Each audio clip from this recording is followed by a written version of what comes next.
ये सच है, मुझे ऐसा लगता था और ऐसा ही हुआ। जैसे ही मैं घर से भागी, 1.5-2 साल में मैं एक फिल्म स्टार थी, एक ड्रग एडिक्ट थी। मेरी ज़िंदगी में इतने सारे कांड चल रहे थे कि मैं ऐसे लोगों के हाथों में लग चुकी थी कि जहाँ से मुझे शायद मौत ही निकाल सकती थी। ये सब इतना सब डेंजर हो चुका था मेरी लाइफ में जब मैं टीनेजर ही थी। अभी बोर हो गए होंगे ना आप लोग घर पे, उदास भी हो गए होंगे, डिप्रेस्ड भी हो गए होंगे, कई तो रो रहे होंगे। अच्छा है, क्योंकि ये वक्त बुरा नहीं है। बुरे वक्त को कभी बुरा मत समझना। बुरा वक्त एक्चुअली में ओनली अच्छा वक्त होता है। अब आप बोलेंगे मैं तो फिलॉसफी चाह रही हूँ, ऐसा नहीं है। आप जानते हैं कि मैं एक मामूली सी, बहुत सारे कलाकार होते हैं, बहुत सारे लोग होते हैं, पर आप वो लोग खुश ये नहीं कह सकते कॉन्फिडेंस से कि मैं खुश हूँ, जो मैं हूँ वो बन के वो आज इस मुकाम पे खुश हूँ। मैं कॉन्फिडेंस से कह सकती हूँ। एंड ये बहुत बड़ी अचीवमेंट है अपने आप में, किसी भी अवार्ड से, किसी भी पैसे से, किसी भी मुकाम से बहुत बड़ी अचीवमेंट है। और मैं ऐसा कैसे बनी दोस्तों? मैं 15-16 साल की थी जब मैं घर से भाग गई थी।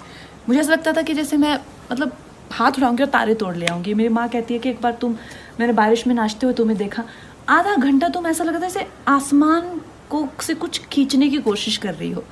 ये सच है, मुझे ऐसा लगता था और ऐसा ही हुआ। जैसे ही मैं घर से भागी, 1.5-2 साल में मैं एक फिल्म स्टार थी, एक ड्रग एडिक्ट थी। मेरी ज़िंदगी में इतने सारे कांड चल रहे थे कि मैं ऐसे लोगों के हाथों में लग चुकी थी कि जहाँ से मुझे शायद मौत ही निकाल सकती थी। ये सब इतना सब डेंजर हो चुका था मेरी लाइफ में जब मैं टीनेजर ही थी अभी। तो सोच लो मैं कितनी खतरनाक हूँ।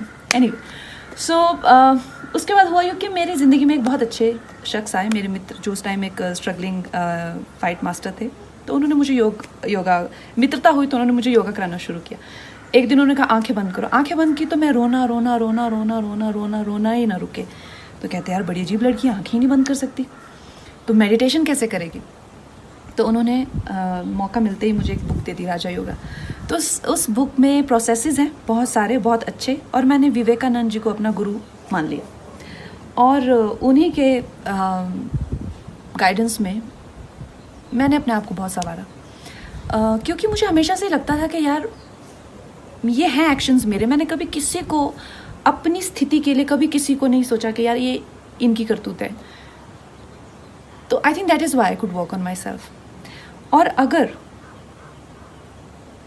वो मुकाम मेरी ज़िंदगी में नहीं आता तो शायद मैं भीड़ में घूम जाती, शायद मैं इतने आगे नहीं आ पाती। जो मैंने अपनी विल पावर को डेवलप किया है, अपनी इंटेलेक्ट को शार्प किया है, जो मैंने अपने टैलेंट को संवारा है, जिस तरह से मैंने अपनी ज़िंदगी को संवारा, अपनी इमोशनल हेल्थ को रखा हुआ है, जिस तरह से मैंने अपनी फैमिली हेल्थ को रखा हुआ है, अपने इन्वायरमेंट को रखा हुआ, ये तो मैं कर ही नहीं पाती। तो ना मुमकिन ही नहीं था मेरे लिए अगर मुझे स्पिरिचुअल गाइडेंस नहीं मिली होती, गुरुओं का आशीर्वाद नहीं मिला होता। तो इस मुकाम की बड़ी अहमियत है। और जो प्रोसेस मैंने किया था, ब्रह्मचर्य का मैंने सहारा लिया था 2-2.5 साल। उस टाइम पे मैंने एक फ़िल्म की थी फैशन, और मेरी एक बहुत अच्छी मित्र थी अश्विनी देशमुख, आजकल उनसे बात नहीं होती है, पर वो उस टाइम मुंबई मिरर की जर्नलिस्ट थी। तो उन्होंने देखा यार तुम क्या करती हो, सिर्फ सफ़ेद वस्त्र पहनती हो और उबला हुआ खाना खाती हो। तो मैंने उन्हें बताया, तो उन्होंने एक बड़ी भलती सी स्टेटमेंट लिख दी कि Kangana turn celebrate.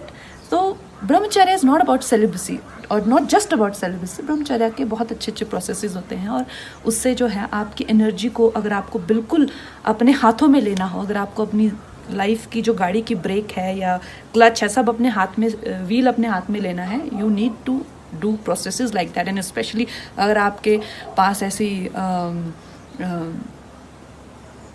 Volatile energy हो। तो दोस्तों कहने का मतलब ये है कि इस वक्त का फ़ायदा उठाइए, बुरा वक्त ही ओनली अच्छा वक्त। और अब 5वें दिन मेरी और रंगोली की एनर्जी भी थोड़ी लो आती जा रही है। क्या कहती हो रंगू? बहुत लो है आज। तो हम इससे ज़्यादा ज्ञान नहीं बांट सकते। कट।